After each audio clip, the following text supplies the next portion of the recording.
इस हाईवे पर रात में चलने वाले लोग जानते हैं कि ये सड़क दिन में एकदम नॉर्मल लगती है, लेकिन रात को जैसे किसी का इंतजार करती है। कई ड्राइवर्स ने बताया कि लगभग हर रात एक ही टाइम पर सड़क के उस मोड़ के पास एक आदमी दिखता है। कभी वह खड़ा रहता है, कभी धीरे धीरे चल रहा है। ना उसके हाथ में कोई बैग होता है और ना ही उसके चेहरे पर कोई गुस्सा।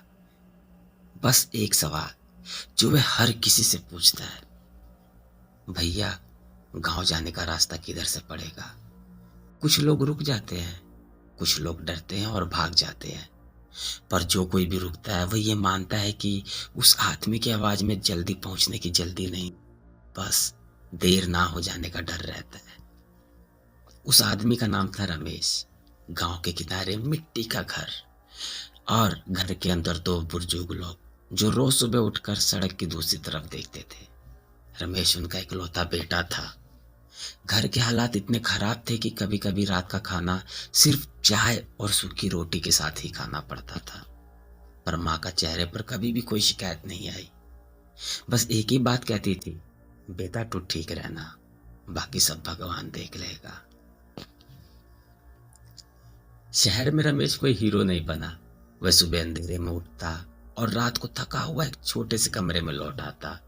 पर जब भी कभी गांव में बात होती वह झूठ बोल देता, हाँ माँ सब ठीक है, काम अच्छा चल रहा है। सच तो यह था कि वह सिर्फ और सिर्फ गांव लौटने के लिए जिंदा था। उस रात जब वह बस में बैठा, उसने माँ को फोन किया। माँ ने कहा कि बेटा इस बार जल्दी आना, तेरा कमरा साफ रखा है। रमेश ने भी हाँ कर दी और शीशे के बाहर अंधेरे में देखता। शायद वो सोच रहा था कि इसी अंधेरे के बाद सुबह होगी और फिर गांव। हाईवे पर अचानक से जोर का धमाका हुआ। बस का टायर फट चुका था। ड्राइवर ने बस साइड में लगा दी और पैसेंजर सारे नीचे उतरने लगे। रात बिल्कुल चुप थी, सिर्फ हवा और दूर से गाड़ियों की आवाज। रमेश भी उतरा, बैग कंधे पर डाला और साइड में खड़ा हो गया। तभी पीछे से एक गाड़ी बहुत तेज रफ्तार में आई। ड्राइवर ने अंधेरे में बस और लोगों को देखा, ब्रेक लगाई, पर बहुत देर हो चुकी। गाड़ी सीधी रमेश से टकराई। वह सड़क पर गिर गया और उसके पास से बैग छूट गया। जब लोग उसके पास पहुंचे, रमेश हिल भी नहीं रहा था। उसका मुंह उसी तरफ था जहां से उसके गांव का रास्ता जाता है। उसकी आंखें खुली थी और उन खुली आंखों में न डर था न गुस्सा, सिर्फ अधूरे सपने जो अब कभी भी पूरे नहीं होंगे।